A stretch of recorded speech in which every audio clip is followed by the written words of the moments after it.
begin to understand astrology as being alive, everything just begins to make a lot more sense.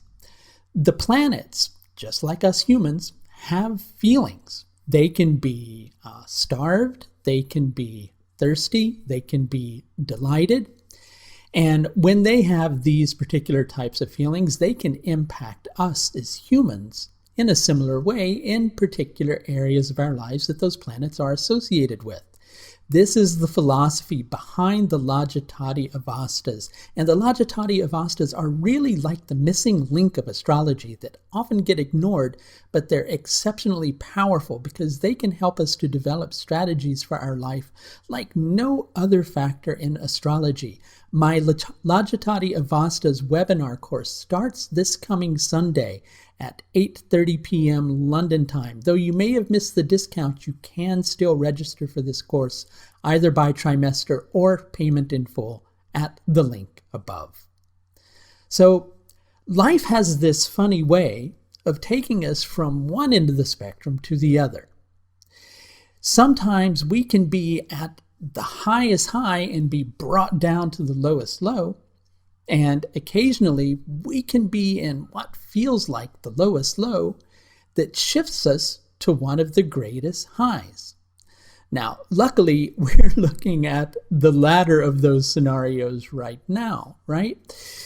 It's no fun being in a space of humility, right? It's, well, humiliating. That's why that word exists. But humility has its worth, especially if we understand it as not necessarily a negative thing, but instead something which serves a positive purpose. It removes the ego from the way of what actually needs to be done and opens our eyes in a manner that we can't really ignore, right?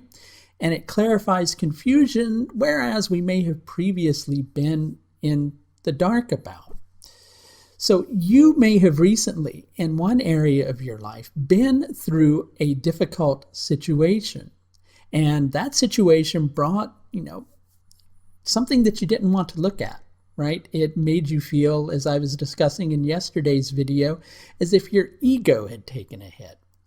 But that's taken you to a space where you have a deeper understanding of what needs to happen. And a new zest and a new zeal is behind you to cause you to act with a lot more passion, to set some wheels in motion to finally create, a much needed change.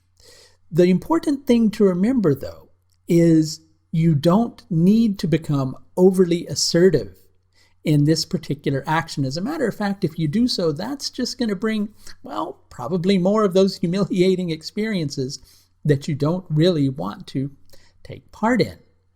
But no need to worry, there's support at your disposal. And there is one area where asserting yourself can be helpful. And that particular area lies in taking a leadership role with those who want to offer you support so that you can tell them how best they can help you to help them to help you, to help them to help you, and so on and so on and so on, right?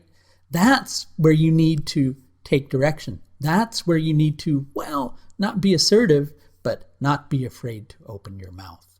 And you won't be as the time comes.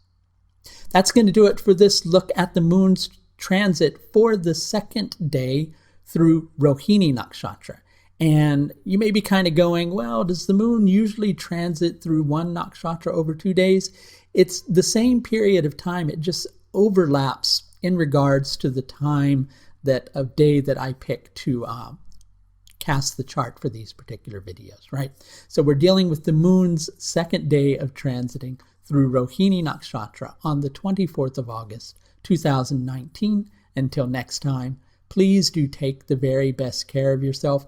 And while you're at it, why don't you take a mosey over to Ding Dong, the Pulse of the Universe Academy of Vedic Astrology, which is now up and running with new stuff being added all the time.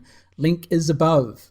Until next time, please, as always, everyone, do take the very best care of yourself. Bye now.